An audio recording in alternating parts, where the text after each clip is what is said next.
Yes. Okay. Uh, yeah, a very good evening to all our viewers today. Today we have with us a serial entrepreneur for 20 years. He has earned MBA in International Business from the University of Southern California. He's an author of the Culture Fix, solving C-suite problems at ground level with 9 deeds in 90 days, and host of Value Culture podcast. Will has set out to create 2,000 culture stars by 2021.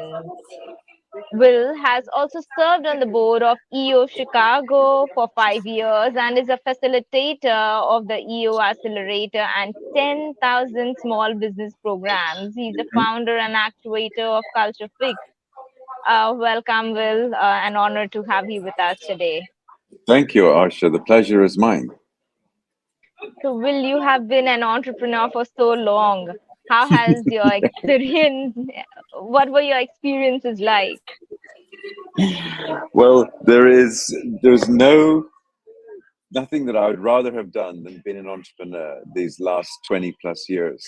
But that's not to say it hasn't been without its challenges, its surprises, and the learning is just massive as an entrepreneur, where you have to solve problems and create opportunities, and basically rely on your own resources.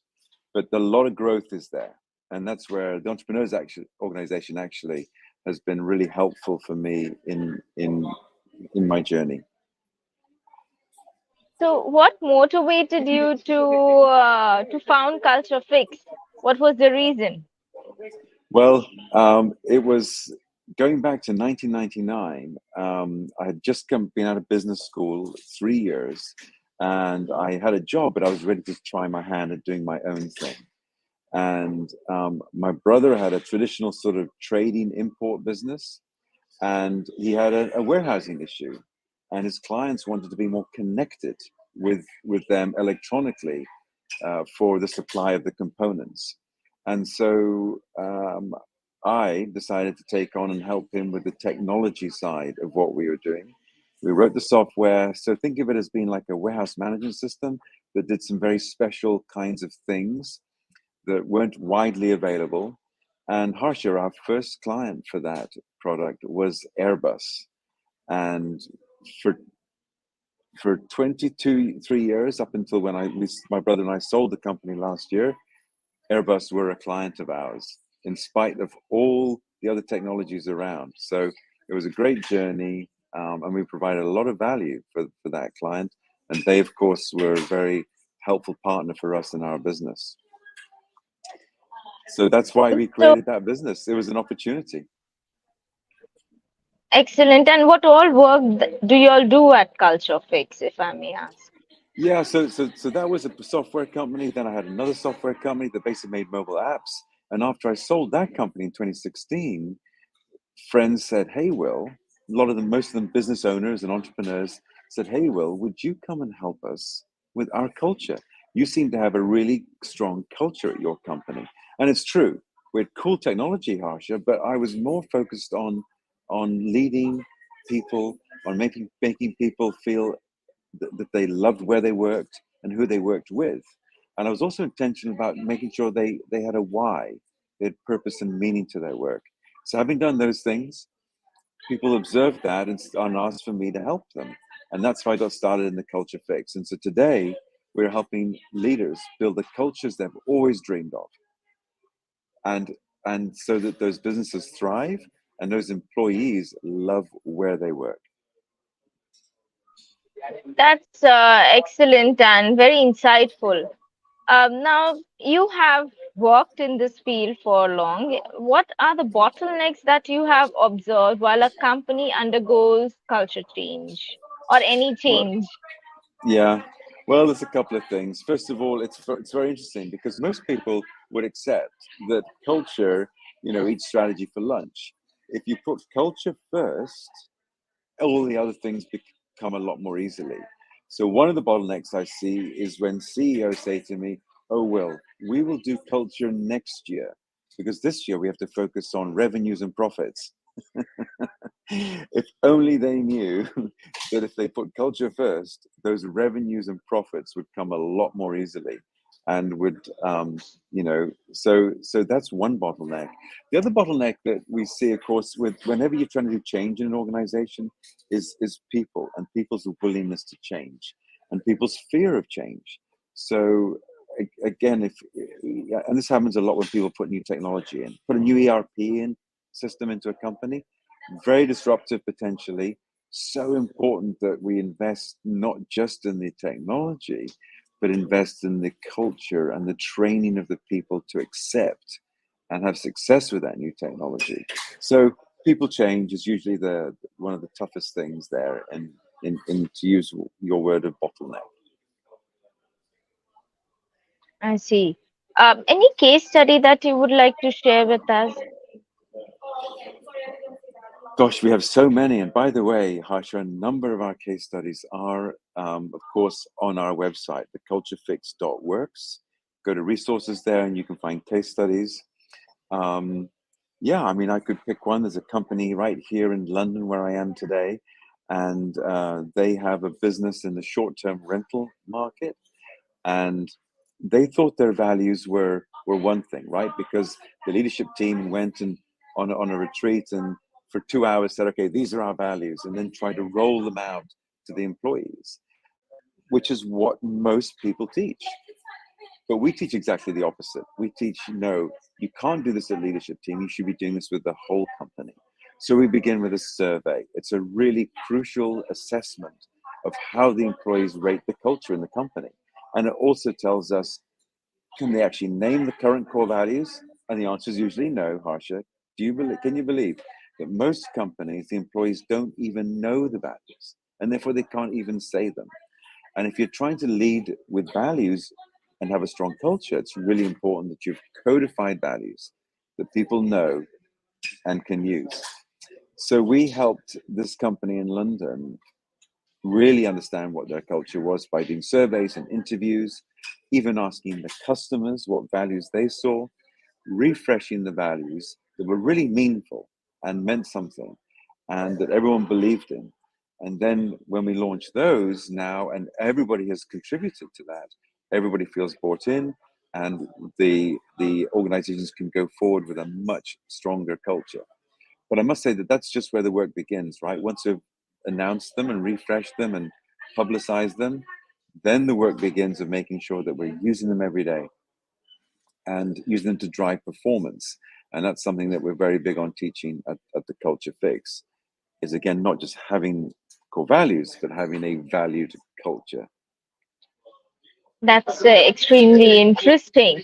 Now, Mhm. in you have also worked on something like entrepreneurship on operating system. What is an entrepreneur operating system? Yes, I did. I no longer work with the entrepreneurial operating system, but I did, in fact, was an EOS implementer, they're called. And really, it's a business operating system that helps companies organize more effectively and reduce the chaos in a company and improve the communication in a company. And so there's some overlap with culture, but we're very busy at the Culture Fix now, helping companies with their culture. So that's where our focus is. And that was a system I started about 4 years ago now, when I saw that we could actually teach independent consultants and coaches to take the Culture Fix to their clients. So that's what the latest iteration of our business is. I don't have to do all the work myself now because we have got these 25 coaches all over the world. And I was, in fact, just recently in Tanzania and United Arab Emirates, working with my coaches in those countries, helping businesses with their culture. It's very inspiring work that you're doing. Uh, Now, there are different challenges. You've worked across the globe. So you must have encountered different challenges in a startup and multinational with operations across borders. Please Mhm. share one success and one failure case study with us while working on culture change. Yeah. Well, one of the first things we have to establish when we go overseas or in any country is make it clear that we're not talking about national cultures. We're not talking about tribal cultures or traditions. We're talking about corporate culture. Sometimes we have to make that difference because we walk into a room and people think we're going to start talking about, you know, the difference between where I'm from, Zambia. There are 72 different tribes and different tribal languages. How do they work together? That's not what we're talking about. We're talking about how what brings them together in terms of the values and what they believe. And when you find out what values they have in common, we can put anybody together. And so for multinationals, one of the things that they're interested about is how do you lead with one set of values across multiple countries? And those multiple countries may represent all kinds of different history, religion, traditions. How do you bring them all together around one set of values? And what we've found is you can absolutely have one set of values, right? Like let's say, teamwork or collaboration. And but we do allow then for the descriptive behaviors, because you must almost say, if you have a value of collaboration, that's not enough. Each company must say what they mean by collaboration in their company. So we put descriptive behaviors to them. Now we can allow each country or each division, because maybe even the sales department is very different from the manufacturing department. They can all have collaboration as a value, but we allow them to customize it for their locale. And that's a very effective way to help lead with values and one set of values, because you don't want to have to leaders to go for an or a brand to have different values in different countries. They must be consistent, but we can allow people to have different descriptive behaviors to collaborate in different ways as long as they're collaborating. So we've got many success stories around that, and in fact, it's very hard to have a failure in this business, really, Harsha.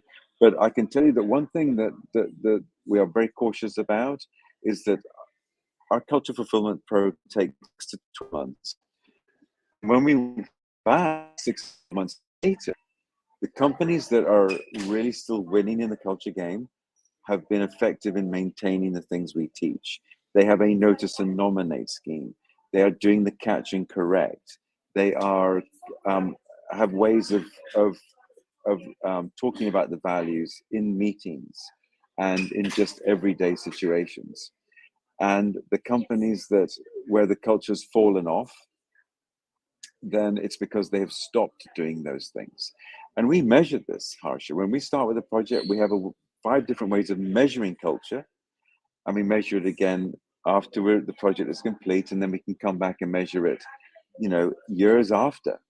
And so that's how we know how effectively these companies are doing what they should be doing.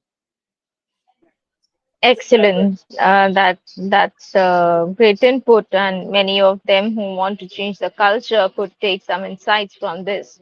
Now, Yeah. we've talked all about for-profit companies. Have you worked for an NGO, and are the Yes. challenges similar to the companies? Yes. We've worked for not-for-profits. We've worked for religious organizations. We've worked for school districts. So yes, we have worked for many kinds of organizations that are not necessarily for-profit businesses, and the challenges are basically the same. People also ask us, how do you lead? Since COVID, a lot of companies are working remote, and some of them are 100% virtual. How do you lead with values? The same way. The issues are really the same, and so uh, yeah, that's really the answer to your question. The issues are basically the same. One thing that you do see in not-for-profits, you might see some more volunteers, and of course, corralling volunteers and getting them to follow the values might represent some additional challenge, but it's still basically we teach the same things to be effective with culture in those organizations. Okay, that's good to know. Uh, Now, since you've worked across the dimensions, and you know what sustainability is. Now, if a company wants to incorporate sustainable business practices, in its daily operations, what are the steps that it could follow, or what are the changes that it may have to embed it in itself? Now, are you talking about how do you make culture sustainable, or are you talking about how do you have cultures where they're living sustainability practices to do with the environment and that sort of thing? Just to be clear. How do you make the culture sustainable? Yeah. Okay. Well, it's there's a number of things there that we do. There's actually 11 different tools in the Culture Fix. If anybody wants to read the book, by the way, they could just email me, and I will make sure they can download a electronic copy of the book. And in there, we do talk about a number of tools for making culture sustainable. I can mention a few of them right now. One of them is what we call a notice and nominate scheme. So this is a way where one employee, peer to peer, can give a shout out, can nominate a colleague who they saw acting in alignment with the values, or behaving in alignment with one of the values.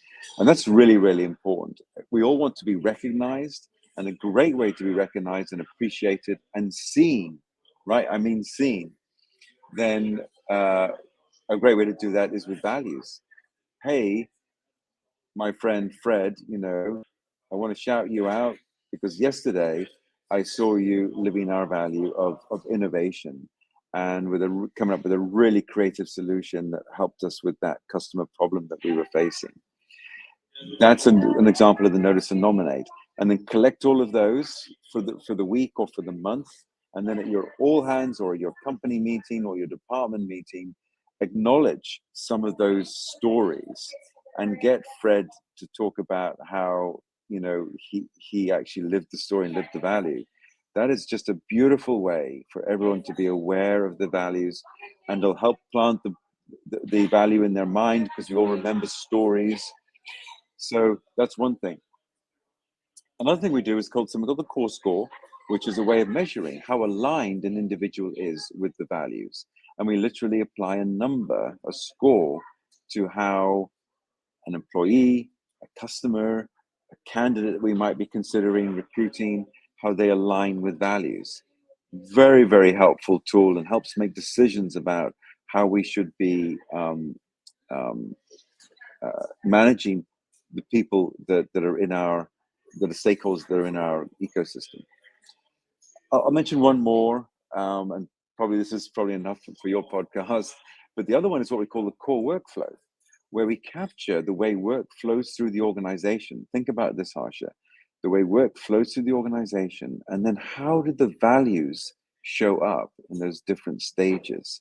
Now, when somebody new joins, we can train them, show them how the workflow is, and then show them how the values are showing up and how to live our culture while they're executing their work every day.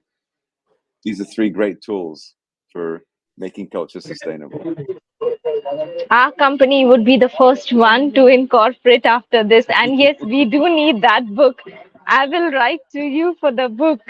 Yeah, yeah. So if anybody wants to email me, will at theculturefix.works, and say I'd like a free copy of the book, then my team would be happy to share a link with you. Will at theculturefix.works.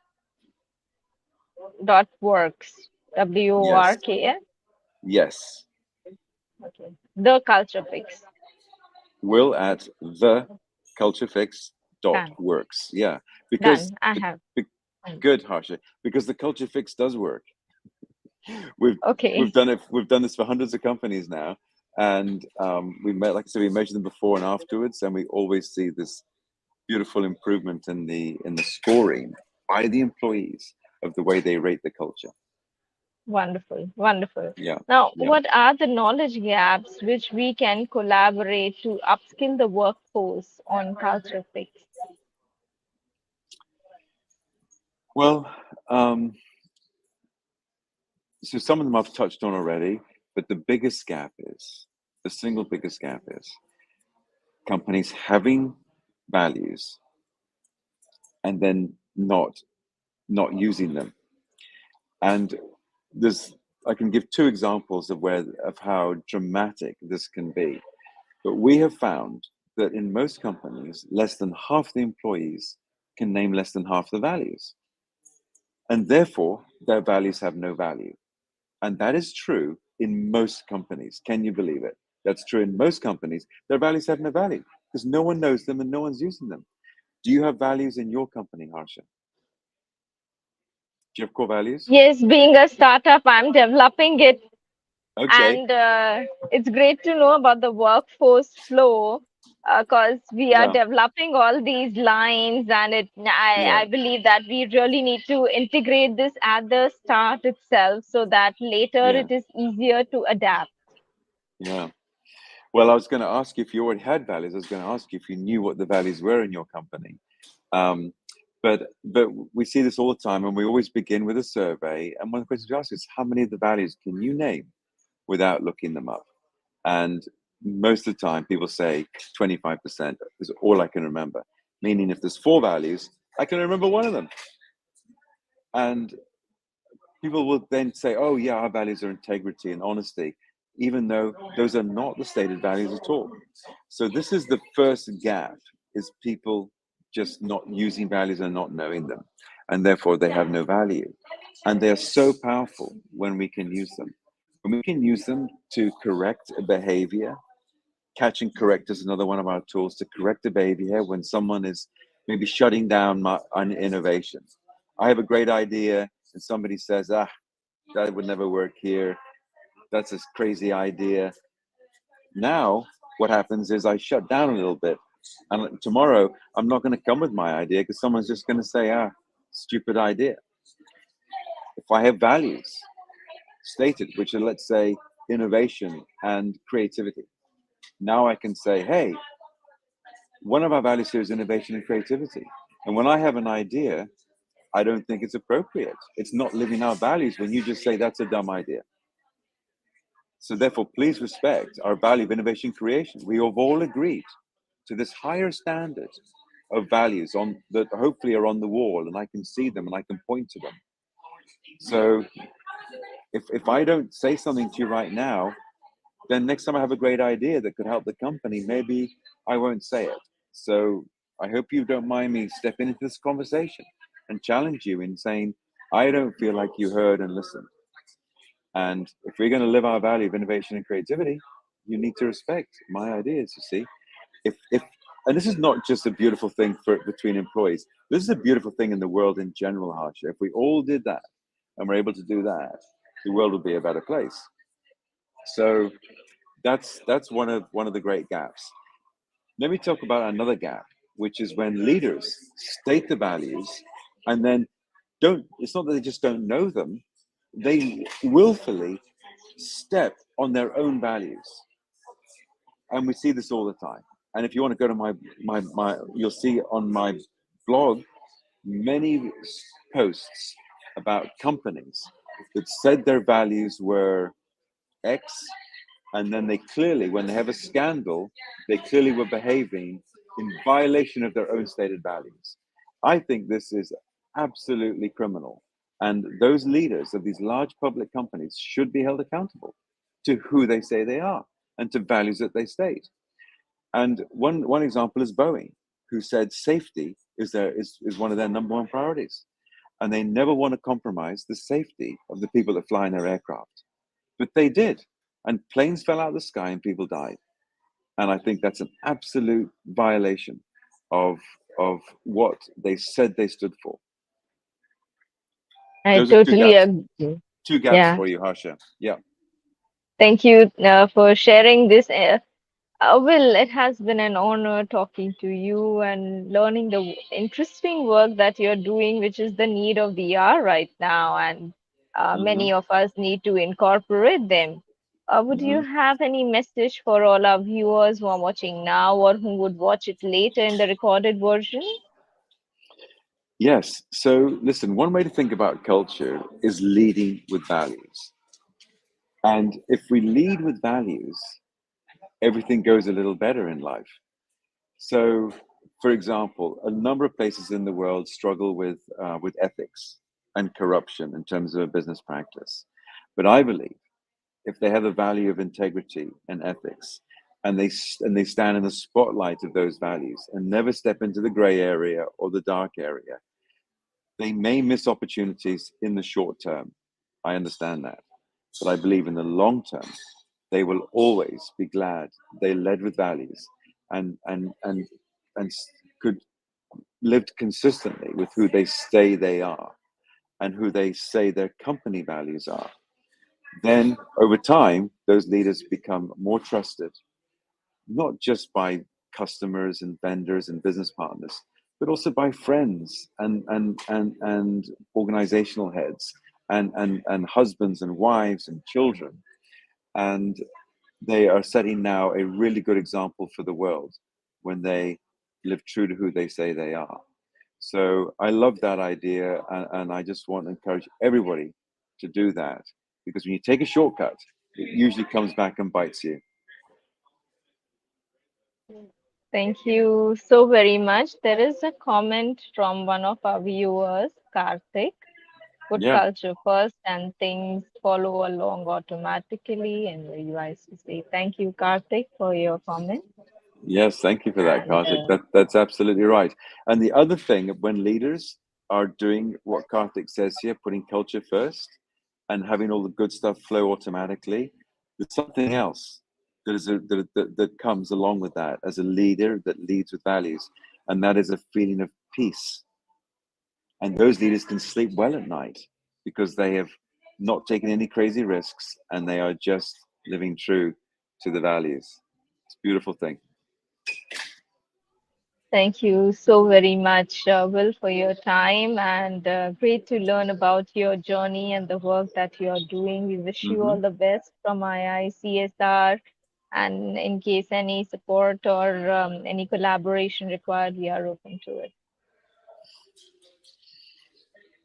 Yeah, thank you. Thank you so much. Okay, thank you. Bye. Thank Okay, you. thank you. Bye.